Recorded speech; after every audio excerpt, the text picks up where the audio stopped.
Hey guys, welcome back to my channel. So in today's video, I'll be showing you how I painted this water lily bud with watercolors. This is the latest tutorial in my online Patreon art school. It's a 3-hour long tutorial in real time and the link to Patreon is there in my description box. So the paper I have used here is from Arch. It's 140 pounds hot pressed watercolor paper and I have stretched it to a board. Along with the tutorial, you will be also getting this line drawing, the reference picture, lots of work in progress shots and also the color mixing chart. So let's start by mixing colors for this painting. So for the pinks, I'm using Helios purple. This is a nice cool pink color. So this will be our main pink color. Helios purple is from Sennelier. If you don't have Sennelier, you can even go for Quinacridone magenta from Winsor & Newton. For the warm yellow, I'll be using Quinacridone gold mixed with a little bit of lemon yellow. This will give us a very vibrant, warm tones.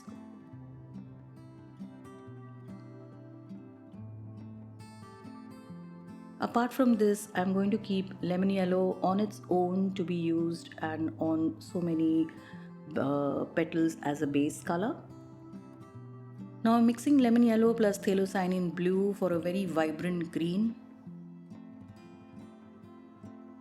For this painting, I'll be using a limited palette, so I'll be mixing a lot of colors just by using these 3 to 4 colors.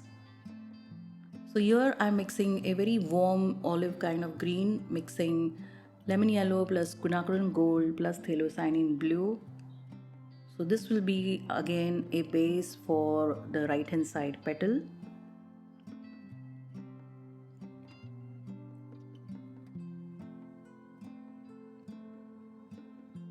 Now for the vibrant green, using same 2 colors along with quinacridone gold to get a beautiful bright green, bluish green color.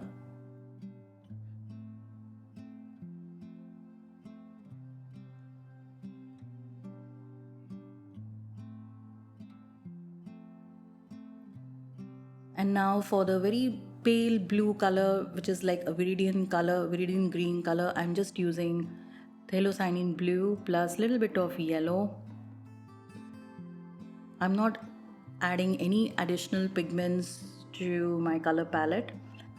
And this is the shadow color I'm making by mixing 3 primaries, which is Helios purple, Quinacridone gold and Phthalocyanine blue. Then I have some neutral tint which I'm mixing it with Cobalt blue to make a nice blue gray. Apart from this, I can also see some violet.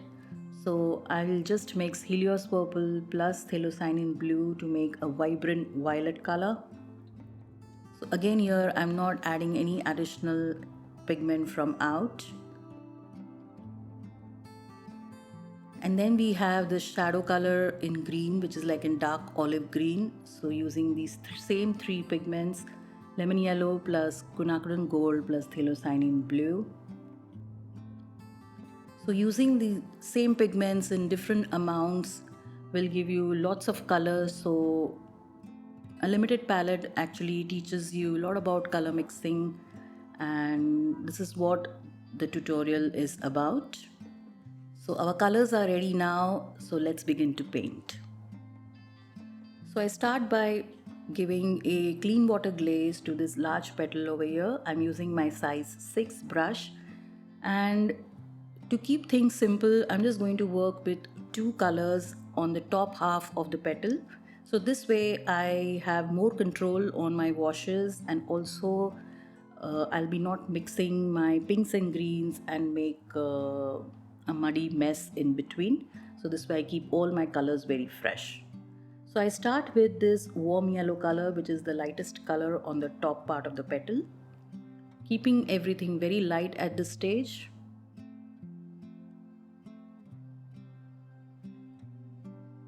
And the rest is quite pale. And then I take my pale Helios purple color, pink color, and apply it on both sides of this warm yellow.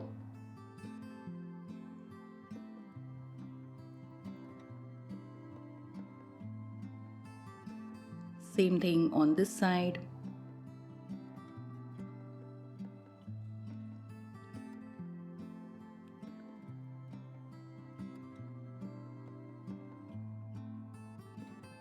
I'm using my size 4 brush for this, and I use another brush to just soften all the colors that I have painted. So keeping those areas wet, I again go back into the top half of the painting, making it a little bit more darker, keeping in mind that the watercolors dry a little bit lighter. Same thing on the other side.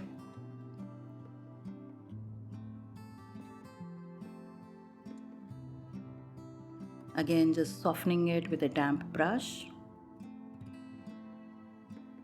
And now with a clean damp brush, I'm just lifting off whatever light I can, whatever highlights I can at this stage. Now I again wet the bottom part of this petal with a clean water glaze.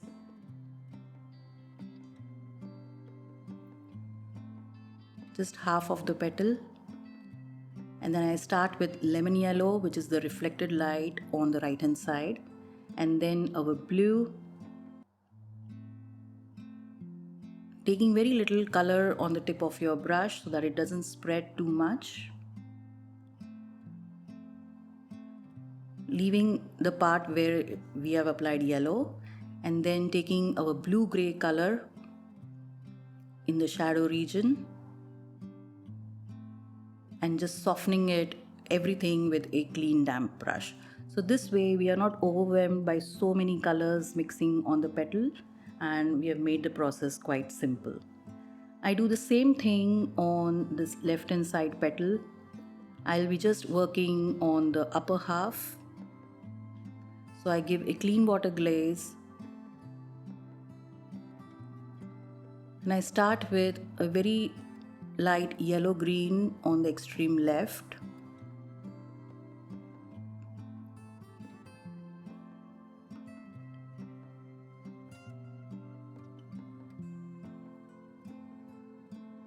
And for the warmer parts, I'll be using Quinacridone Gold, leaving a small lighter line and then taking very light pink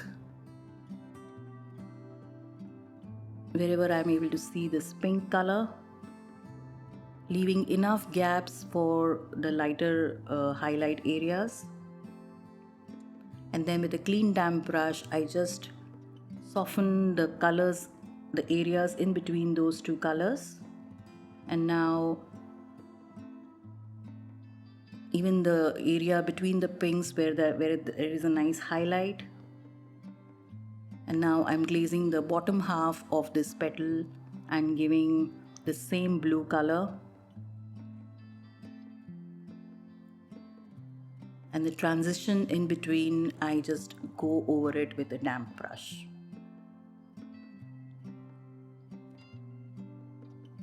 All the shadow areas will be coming in our next layers.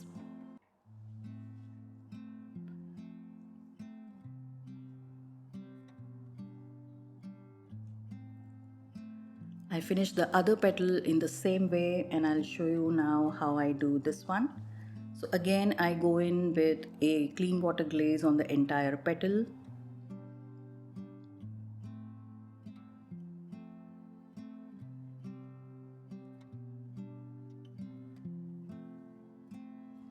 I start with the lightest color that I see on the petal, which is lemon yellow. So this way we don't lose that color. And this is the yellow green.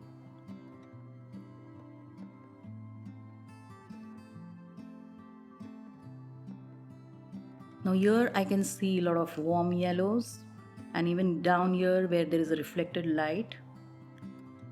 So this is Quinacridone Gold, and in this section I can see that blue-green color. So applying very small amount of color so that they don't get too much mixed up with each other. And this is our shadow color, which is the olive green color. Keeping everything very light and transparent at this stage. We can always make things darker and then lifting off some of the highlights that I can see with a clean damp brush.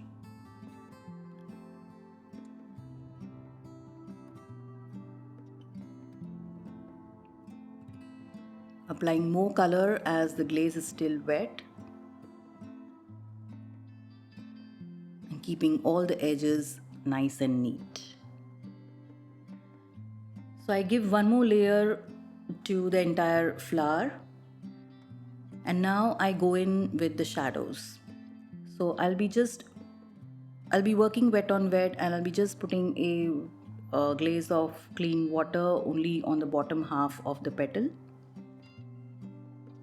Now normally I work with wet on dry in my next layers, but I wanted to keep everything very nice and soft.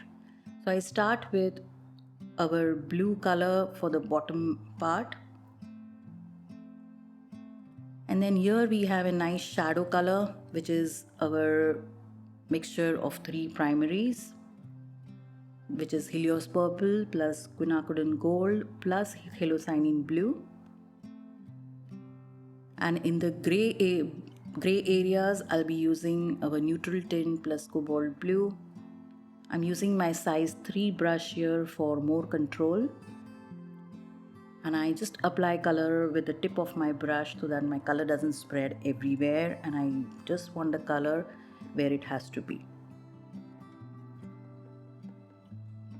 And the transitions, I just soften them with a clean damp brush and remove any colors that go into the areas that I don't want with a clean damp brush. I work in layers, so this is not the final output. We'll be working more again on this shadow area with dry brush technique, keeping everything very smooth at this stage. Same thing I'll show you on this one as well.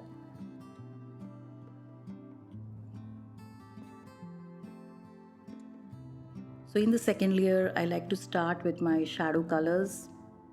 So that way I will know how much more darker my light tones and my mid tones should go. So this is my dark olive green.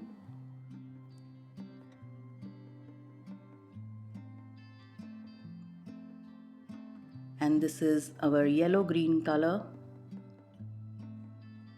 So I normally work from dark to light in my second layer. And then this is just lemon yellow to further brighten this petal. Yellow has a tendency to fade, so we have to give multiple layers of yellow color. And now some pink for the tip of the petal.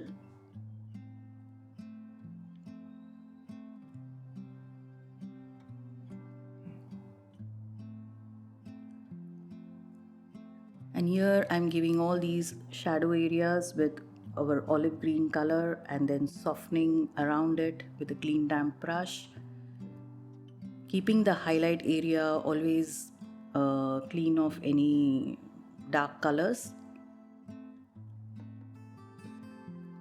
Keep 2 brushes, that way you will not be washing your active brush again and again.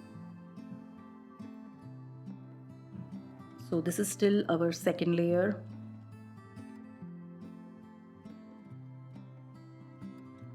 Now in the third layer I work on all the details of the flower. So I go in with my very thin pointed brush. This is size 4 long round brush from Princeton.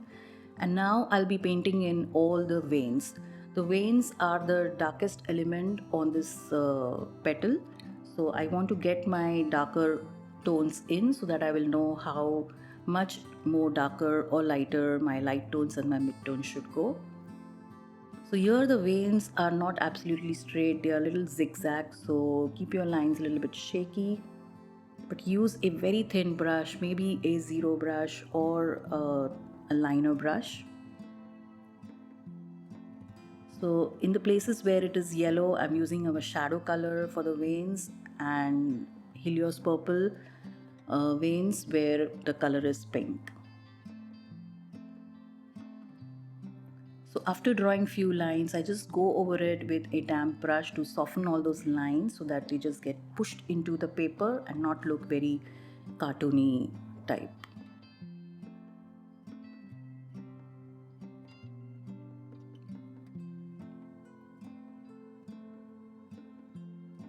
Here I'm also darkening some of the areas because I can see already that my pink color is looking much lighter when I'm putting down the veins, and then just softening it with a damp brush. Working with very light colors in multiple layers, and here I'm showing some texture. So I'm putting my brush on its belly and just creating some dashes with my shadow color to imitate the texture that I can see on the petal in the reference picture. And after you have drawn like few dashes, just go lightly over them with a damp brush, not a wet brush but a damp brush, so that they look very soft they just go back into the petal.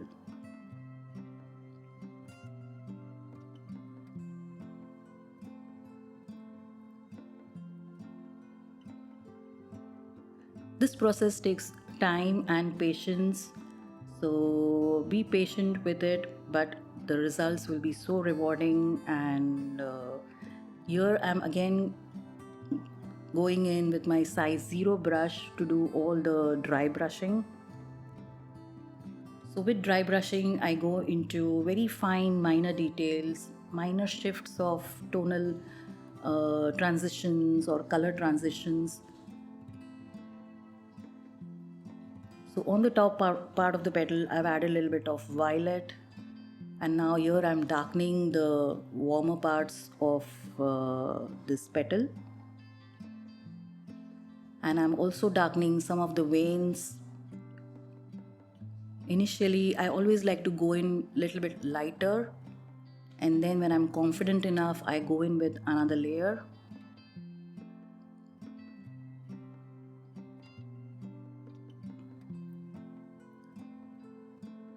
This painting is all about these very fine vein details. So practice them on a separate piece of paper first.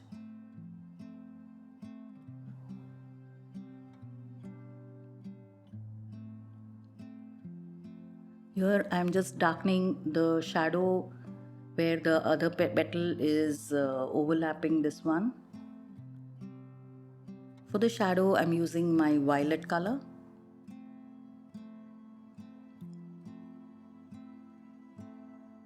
And here I'm putting a light glaze of lemon yellow as it was looking too pale. And slowly and steadily I'm coming down.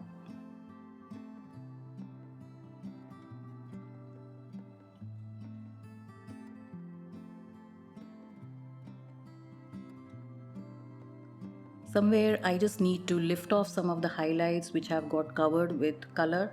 So I come in with my lifting brush, which is a chisel blender brush. So this will just lighten some of the areas. So this is just a damp brush and I'm just wriggling on the surface that I want to remove some color. And then just darken some of the shadow areas.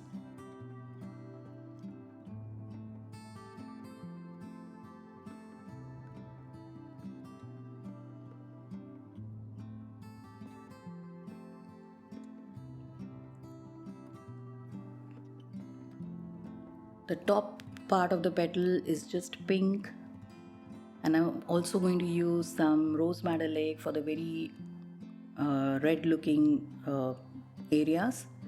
And now here again I'm going in with our blue green and then the blue gray color for the shadow areas.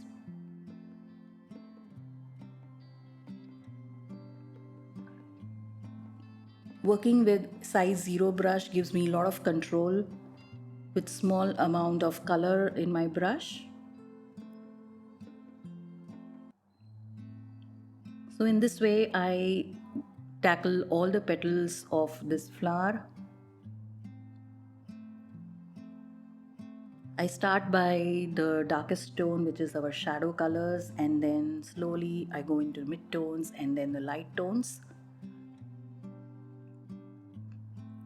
Now here I am just increasing the shadow between those petals. So I'm just using violet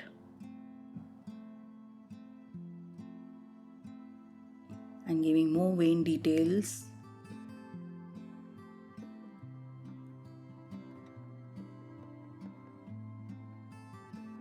This is a 3-hour long tutorial in real time, so you will be able to paint along with me.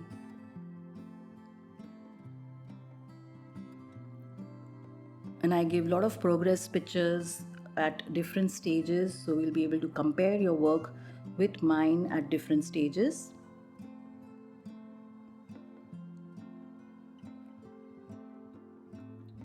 Here again I am increasing the shadow by giving the olive green color.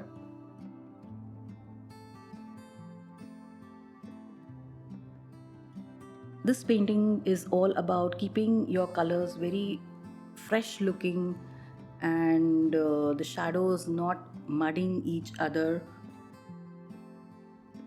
At the same time keeping your tonal values well adjusted so that it looks like a 3D flower.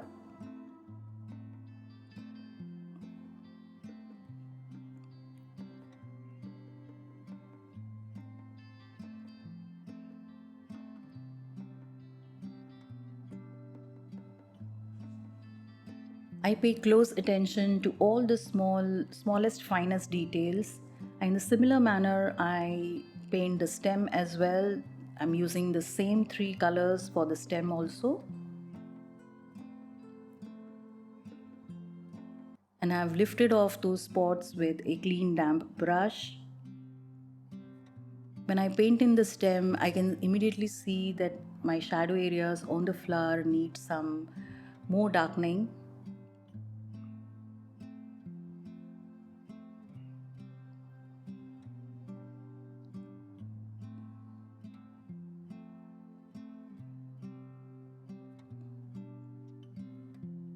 And here I'm just giving shadows under those spots to make them more 3D like.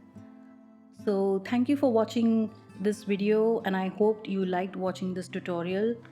So if you liked it, please do give a thumbs up and subscribe. I'll be coming in every week with a new video. So till then, bye bye.